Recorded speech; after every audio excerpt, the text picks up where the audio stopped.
Pirms gadiem 200 te ganījās zosis. Pēc tam šeit uzcēla aizsargdambi, nosprauda ielas trasi un izveidoja zosu ganību dambi. Vēlāk šis ganību dambis pārtapa Kurmanovu dambī, bet nu jau vairāk nekā 40 gadus mēs šo ielu zinām kā Ernesta Birznieka Upīša ielu. Ielas raksturu noteica Rodenburga grāvis un vēlāk dzelzceļš. Abi sekmēja rūpniecības attīstību, jo ūdeni izmantoja ražošanā, bet izēvielas un preces varēja ērti un lēti piegādāt. Sākumā dārznieki Kurmanovi audzēja saknes, tad uzcēla nelielas fabrikas, darbnīcas, veikaliņus un skolas. 1936. gadā ielu pārdevēja latviskā vietvārdā par Jumaras ielu, bet 1961. gadā padomju vara ielai deva rakstnieka Ernesta Birznieka Upīša vārdu. Raiba un Zīvelīga iela ir arī šodien, lai gan rūpnīcu vietā ir bankas un bruģiklāja asfalts visā ielas garumā, no Elizabetes līdz Lāčplēša ielai. No sākuma tas bija tipiskais Krievu rajons, bet vēlāk viņš pārvērtas par ebreju latviešu rajonu un it sevišķi ebreju rajoni Birznieka Upīša 4. māja. Tā ir interesanta ēka, jo viņa būvēta jau 1820. gada, otrais stāvs 82. gada piebūvēts klāt. Un no sākuma tur bija citi īpašnieki, Krievu izcelsmes, bet vēlāk šo māju pārņēma ebreju bērna dārza un bērnu patversmes biedrībā, ko vadīja dr. Elijas Bergs. Un gadsimta sākumā, 13. gada pagalmā bija izbūvēta ļoti tāda skaista ēka pēc arhitekta Mandeļštāma projekta, kas tieši attiec uz bērnu dārzu. Šo bāriņu patversme Kripe 2 tieši patronese bija Krievu ķeizarene Marija. Arī tagad ēka pieder bērniem, jauno tehniķu stacijas pulciņu dalībniekiem. Bet blakus nams, ko rotāja vairāk interesanti ēnkuri, dramatiski aizgāja nebūtībā. Sagrostot 2 stāvu namām, Birznieka Upīša ielā smagus ievainojumus guvuši 4 cilvēki, bet vēl 2 viegli cietuši. Es nekā neatceros. Es tikai atceros, ka trolejbus pagriezās uz Upīša ielas, kur galvu pietur, ka es kāpu laukā, tad tas notika. Negadījumā vainīgi bija ēkas nojaucēji.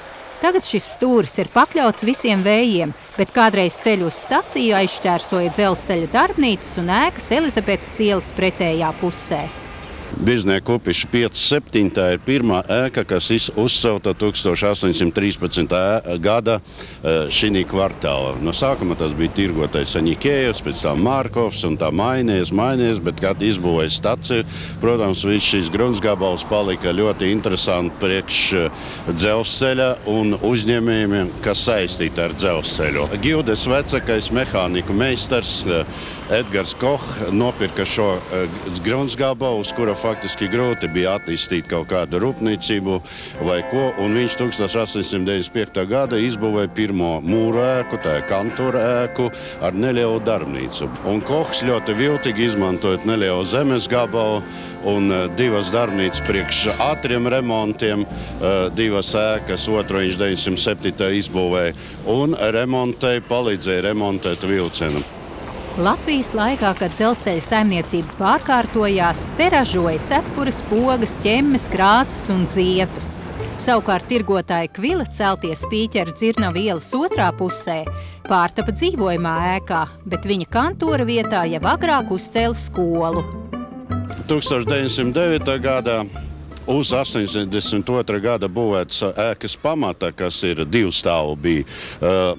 Pēc arhitektā Kijeva, ļoti rets arhitekts, faktiski es viņu vārdu neesmu vai nekur sastāpis, izbūvēja Veņamīna Blūma skolu. Tā bija ebreja skola, priekš ebreja meitenēm un zēniem, un 4 stāvu ēka. Protams, uz skolas attevoti visi atribūti, ko māca skola. Latvijas laika te bija ebreju pamatskola. Pēckara gados Rīgas vagonu rūpnīcas sarotskola, vēlāk Rīgas tehniskā skola, kur populārākā bija kinomehāniķa profesija. Tagad te mācās virbotāji, atslēdznieki, lietvedes un metinātāji. Es labprāt apgūtu visu to programmu, ko šeit viņi piedāvā, metāla apstrādi, bet 3 gadu laiks man nav. Pagaidām man ir uzņēmējdarbības vadības diploms un drīz būs finanses analīzes diploms. Ceru, ka šogad būs arī trešais diploms, mitinātāja diploms. Tad varēšu sākt darboties uzņēmējdarbībā. Alberti man neizdodas pārspēt. Dažus puiši varbūt kursā es varu pārspēt. Dažus. Meitenēm parasti ir glīts rokraksts, tā kā viņām uz tiem mazajiem darbiņiem tur soks skriet labāk nekā čaļiem. Mums mājās neliela saimniecība, bet tur ir daudz, kas ir no metāla un daudz, kas lūst un viss kādreiz var noderēt. Brāļu nav, kas sametina? Brālis man ir virpotājs, arī beidz šo skolu. Savā laikā būdama 3. tehniskā skola, tā bija vieta, kur Latviju zēniem paslēpties no iesaukuma padomju armijā. Tā ienāk Jelgavas vilciens. Tā grupa tika nokomplektēta 25 cilvēku uzreiz. Jā. Tie bija zelta laika 3. tehniskajai skolai, jo bija tās noteikums arī, ka tie, kas beidza sarkano diplomu, teicamnieki, viņiem ļāva nākamā gadā atkal stāties augstskolā. Studiju laikā mēs skrējām pa starpbrīžiem uz tiem pīrādziņiem. Un, man liekas, tur bija ļoti garšīgi tādi biezpiena pīrādziņi un ar āboliem. Tur bija visgaršīgākie, tur bija speķi pīrādziņi. Tagad tādu vairs nav. Viņi, man liekas, bija pilnīgi cita mīkla. Viņi bija mīksti un garšīgi un karsti parasti, ja? Jo viņi bija uz izķeršanu. Un maksāja tikai 6 kapeikas. Mazliet uz priekšu, ja, ka mēs gājām pa šo ielu, gandrīz vienmēr uz ielas, uz krēslas sēdēja tāds ietilpīgs onkulis. Un sarunājās, manuprāt, vai tas bija īdišs vai īvrite, es īsti nezinu. Jā. Tā tas bija, jo tur bija tā saucamais otrreizējo izēju vielu savākšanas punkts laikam, un viņš bija šī punkta priekšnieks. Viņš vienmēr sēdēja krēslā, kājas platu, vēdri izgāzes, un bija žakete, un uz žaketes bija medaļas zaigoja. Ja runā par 3. tehniskās skolas interešu sfēru, tad ar Visvalžu ielu viņa arī beidzās it kā. Jo šeit mūsu audzēkņi regulāri pirms novembra svētkiem un 1. maija svētkiem trenējās parāds gājienam, kā teikt, brodeļu sistēmas ietvaros. Ja? Kā atceramies, vienmēr noslēdzās visas demonstrācijas ar profesionālas izglītības parādu. Jā, tās bija vislabākās kolonas. Lai dzīvo 1. maijs, darba ļaužu starptautiskās solidaritātes diena! Urrā! Birznieku upes iela 11, tāda milzīga masa. Tā saistīta ar Latvijas tirdzniecības vēsturī, jo 869. gada Zanders Martinsons, viens no vecākiem Rīgas tirgotājiem, latviešu izcelsmes tirgotājiem, te organizēja savu lapstu un zemes ieroču, kā viņš to rakstīja. Tas ir lauksaimniecības visādi rīku fabriku. Otru cilvēku, kas te darbojas, tas ir Mārtiņš Baiže. Un šeit viņam arī no 14. līdz gandrīz līdz 30. gadam piederēja šī ēka, kur viņš ieriekoja pirmo Latvijā pagalma ēka mākslīgu ledus darbnīcu Kristāls, kur viņš sāka ražot pirmais Latvijas mākslīgu ledu. Lielo īres namu pēc arhitekta Trompovska projekta uzcēla 1899. gadā. Tā īpašnieki bija gan rūpnieks Šapīro un Mīlmanis, gan Triecis. Tagad ar namu notiek dīvainas lietas. Zemes grāmatā ēkas nav un īrnieki jūtas nedroši. Es arī gribu remontu iztaisīt un logu samainīt, bet es nevaru neko. Es nezinu, ne saimniekā, nav ne līguma, neko. Rajons ļoti superīgs, jā. Tirgus blakus un veikali, viss tāds, jā. Šeit bija sporta laukums. Mēs arī tur staigājām un spēlējām un viss. Tagad arī stāv vietā. Я живу 64-го года на чердаке. Ужасные условия, платим дорогие цены. Подъезд, который не ремонтировался почти 15 лет. Времена не выбирают, в них живут, умирают. Поэтому мы хотели бы, чтобы мы и наши дети, в общем-то, жили в красивом доме, ухоженном доме, да, и чтобы еще и внуки наши пожили в этом доме. Вот, и чтобы действительно у нас были настоящие хозяева.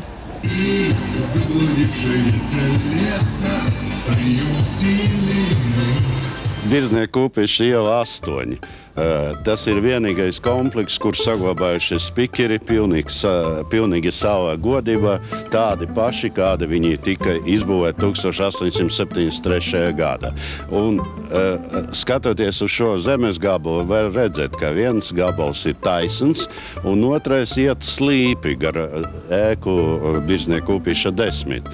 Un tieši šeit bija Rodenburgas grāvja robeža. Te viņa beidzas, pārī ielai bija toreiz, kur Mānova dambis saucas, bija tiltiņš. Šos noliktavas izbūvēja no sākava tāds tirgotais Gelings. Viņam pieder ļoti daudz spikeri arī Tirgus rajonu. Skatoties no šīs zemes gabala, mēs redzam arī brandmūrus Birznieku upīša iela 10.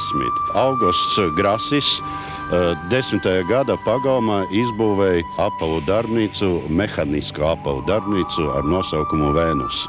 Tā kā grāvis piederēja sabiedrībai, un viņu nedrīkstēja aizbērt, un tā bija lielas problēmas ar fundamentu, un faktiski grāvis palika zem fabrikas. Jau 1912. gada Grasis varēja atļauties izbūvēt 2 milzīgas lielas īres mājas.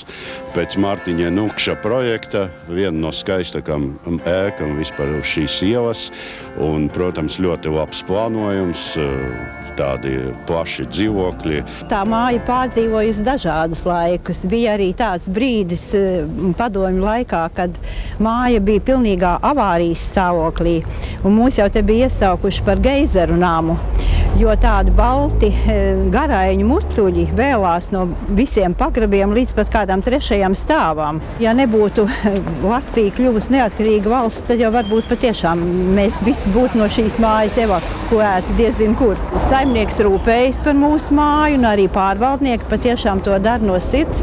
Un kā jūs redzat, māja ir sakopta. Mūsu mājai, starp citu, abi sāni ir slīpi. Labdien! Vēl nav viss beidzies. Labdien, es saku pasniedzēju, labdien! Pirmās istabas it kā ir taisnas, bet šķībumu jūs redzēsiet tūlīt, ka jūs panāksiet tālāk. Vispirms virtuve.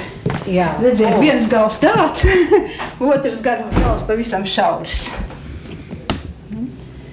Te pavisam mazs stūrītis. Tas viss pilns ar grāmatām. Starp citu, 1. gadu, kad es gāju skolā, tad mana klase bija 11. numurā, tur apmēram, kur jūs tagad redzat, tas 2. stāvs, ja? Tieši tajos logos, un šeit mums bija bufete, toreiz tur atradās, un tad es skatījos pa logu, ko mamma dara. Es šajā namā sāku dzīvot 41. gadā, tūlīt pēc tam, kad sākās karš, un kad Rīgā ienāca vācieši. Pirms tam mēs dzīvojām tepat netālu, Birznieku upīša iela 18, mēs dzīvojām skolā. Mans tēvs bija skolas direktors, un mēs dzīvojām direktora dzīvoklī. Atceros no vācu laika, tā arī tādas diezgan bēdīgas lietas, kā pa šo pašu ielu gāja ebreji ar zvaigznēm, uzšūtām uz muguras. Tas bija diezgan briesmīgi. Bija arī tādi gadījumi, ka viņas ienāca mūsu kāpņu telpā, un mana mamma, es tiešām abrīnoju, kāda viņai gan bija drosme. Viņa aicināja viņas iekšā paēst. Mamma, viņa ir piedāvājuši šīm nabaga sievietēm zupu, kura vārīta no cūkas gaļas. Viņām ļoti gribējies ēst, bet viņas tomēr ir atteikušās. Ir Birznieku upīša iela, vai Birzniekam upītim šī iela piestāv? Varbūt, ka piestāv, jo, ja tā iedomājas, ka viņš ļoti bieži nāca pie Andreja Jesena, tepat uz 18. numuru, un starp citu, mans tēvs arī pazina Andreju Jesenu, un es arī gāju uz to Jesenu veikaliņu un ņēmu no viņa grāmatas. Viņš deva jaunības tekas lasīšanai. Kādreiz, protams, tur bija durvis, un tur atradās mana vecvectēva grāmatveikals un, principā, izdevniecība viskopumā, office, jā, kā mūsdienās saka, birojas. Tā ir jaunatnes literatūra. Varbūt vairāk pazīstams tieši ir grāmatu nosaukums Jaunības tekas. Bija arī mazās jaunības tekas, mazo teciņas un vēl aptuveni 6-7 dažādu citu grāmatu sērijas. Tā ir masveidīgākā jaunatnes grāmatu izdevumu, teiksim, sērija, ne tikai sērija, bet pat izdevniecība, gandrīz vai varētu teikt, mūsu valsts pastāvēšanas vēsturē. No 34. gada izdevēja darbība tika pārtraukta un vairāk viņš pievērsās tieši lauksaimniecībai atkal. Andreja Jesena devīze dot izglītību visiem, tātad arī trūcīgajiem, viņu ļāva pieskaitīt kreisajiem. Taču nevienā partijā Jesens neiestājās. Kad padomju vāra viņa īpašumus nacionalizēja, Jesens klusi dzīvoja laukos, un arī 1944. gadā Latviju nepameta. Pateicoties Ernestam Virzniekam Upītim, mans vecvectēvs principā tika cauri vispār bez nekādām represijām un vēlāk arī ieņēma zināmu vietu rakstnieku sabiedrībā un viņam tika piešķirta personālā pensija. Virznieka Upīša jubilejai veltītos sarīkojumu universitātes aulā atklāja tautas rakstnieks Andrejs Upīts. Ministru padomes un Latvijas komunistiskās bolševiku partijas centrālās komitejas vārdā jubilāru apsveica biedrs Ostrovs, novēlēdams vēl ilgus gadus strādāt padomju literatūrā. Interesanta detaļa. Jesena īres nama dzīvokļu numerācija sākās ar ciparu 7, jo pagalmā bija vēl viens nams. Abus namus projektējis arhitekts Aleksandrs Vanaks. Pati nama ideja ir skolas ēka, kuru Andrejs Jesens būvēja savai sievai, Olgai Jesenai Lerhai, meiteņu proģimnāzijas vajadzībām. Te arī bija 6 dzīvokļi šajā namā skolotājiem. Fasāde praktiski nav mainīta, un es te ļoti arī cīnos par logiem, jo tie ir visi autentiskie, oriģinālie logi. Plasmasas logi, protams, visu to varētu krietni samaitāt. Veicot remontdarbus, kāpņu telpās saglabātas senās flīzes un pat daži čuguna radiatori, bet bērniņos Tomam izdevies atrast pavisam neparastas lietas. Piemēram, pēc 1915. gadā Maskavā ražoti militārām vajadzībām gaļas konservi. Viens vēl ir neataisīts. Tad mums ir arī alus pudele atradusies no caru laikiem, bet Latvijas laiks kaut kā vairāk iezīmējas ar degvīnu. Toma Altberga lielā aizraušanās ir dzelzceļa vēsture, izdotas arī dažas grāmatas. Tomēr Andreja Jesena darbu nav turpinājuši ne viņa 3 bērni, ne bērnu bērni. Toties sporta vēsturē Jesenu pēdas ir.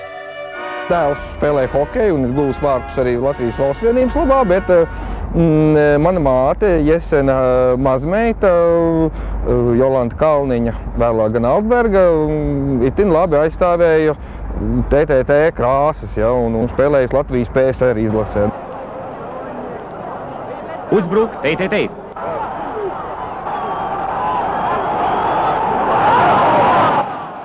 Jesenu Grunskapalā ar savu piebūvi iesniedzis Ukraiņu skola. Skolas senākā daļa ar 2 ieejām zēniem un meitenēm kādreiz tika būvēta ebreju bērniem. Тарас Шевченко. Тече вода з-під явора. Тече вода з-під явора, яром на долину. Пишається над водою червона калина. Пишається калинонька, явір молодіє, а кругом їх верболози лози зеленіють. Mēs no 1. klases visus priekšmetus mācāmies latviešu valodā. Un mums no 1. klases ir 4 valodas uzreiz. Angļu valoda, latviešu valoda, krievu valoda un ukraiņu valodā. Mēs svinam dažādus tieši ukraiņu svētkus. Piemēram, Soručinas gada tirgus. Tas ir oktobra vidu, tāds pasākums mums, kad gaitiņos izliek uz soliņiem visādus ēdienus un pārdot. Bērni pārdot viens otram, un tā pelna naudiņu. Es zinu, ka ukraiņu tāds īstais ēdiens ir ukraiņu boršķi, bet varbūt vēl kaut kas ir tāds sevišķi garšīgs. Noteikti vareņiki ar biespienu vai ar meža ogām. Un pelmeņi laikam, vai ne? Jā. Tad vareņiki ir līdzīgi tiem pīrādziņiem? Nu, garšīgāk, noteikti garšīgāk. Īstie ukraiņu vareņiki, viņi neko nevar salīdzināt. Gribu rakstīties ar prieku, sliktas domas projām laist. Gribu pavasari baudīt, putnu dziesmās prieku rast. Hei, хлопчики, задирати, хіп-хоп-хоп. Наші брейки задавати, хіп-хоп-хоп.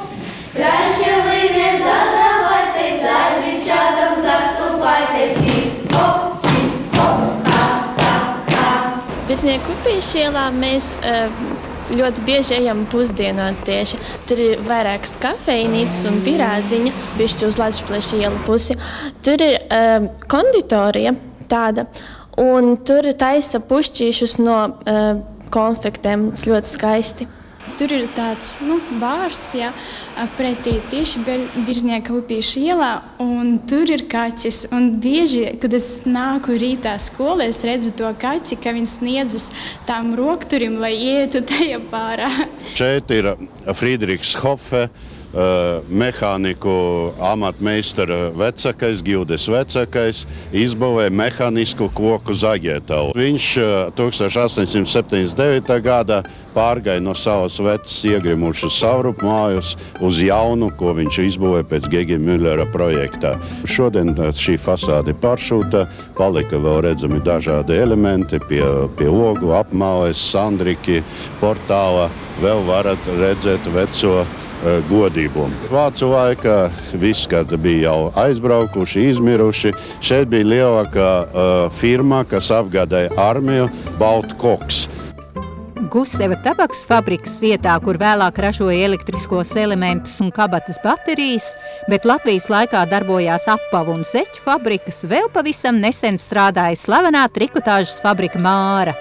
Taču laiki mainās, un tagad šeit ir Lateko līzings. Birznieka upīša iela 24 ar ļoti skaistu monogrāmu. A.V. Aleksandrs Viņš. Aleksandrs Viņš bija Sveta Jāņa Gildes amatmeistars, cimdu ražotāju Gildes vecākais.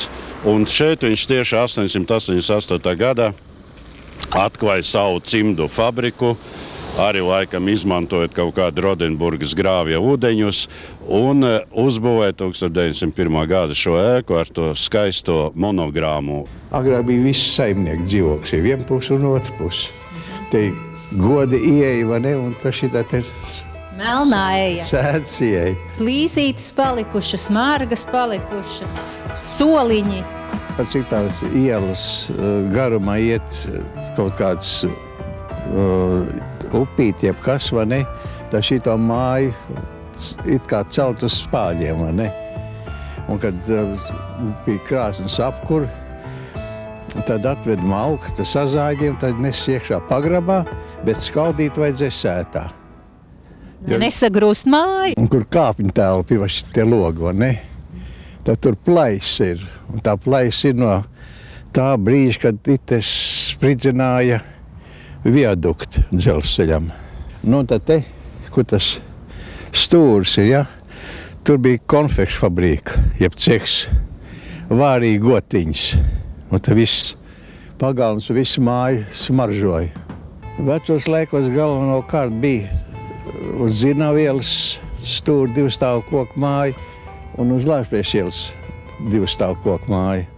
Tur bija otrās šķiras traktieri. Uz Zirnavielas stūri, kas bija pretīm koku mājai, vai ne, tur ūdens sūknis bija uz ielas, vai ne. Tas ir domāts tiem ormaņiem un furmaņiem. Ieeja kāpņu telpā, tur vīri taisīja tādas iešpricēšanas rokā. Nu, ko jūs stāstiet? Tanī laikā tak nevarēja būt narkomāni. Acīm redzot bija. Kas tad te notiek? Vasarā notiek naktsmītne bombžiem.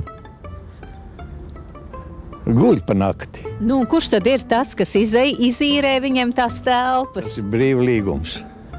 Un uz trepēm augšā tur tie narkomāni kādreiz uzturējās, vai ne, tad 2 narkomāni tā arī palika kāpņu telpā bērniņos.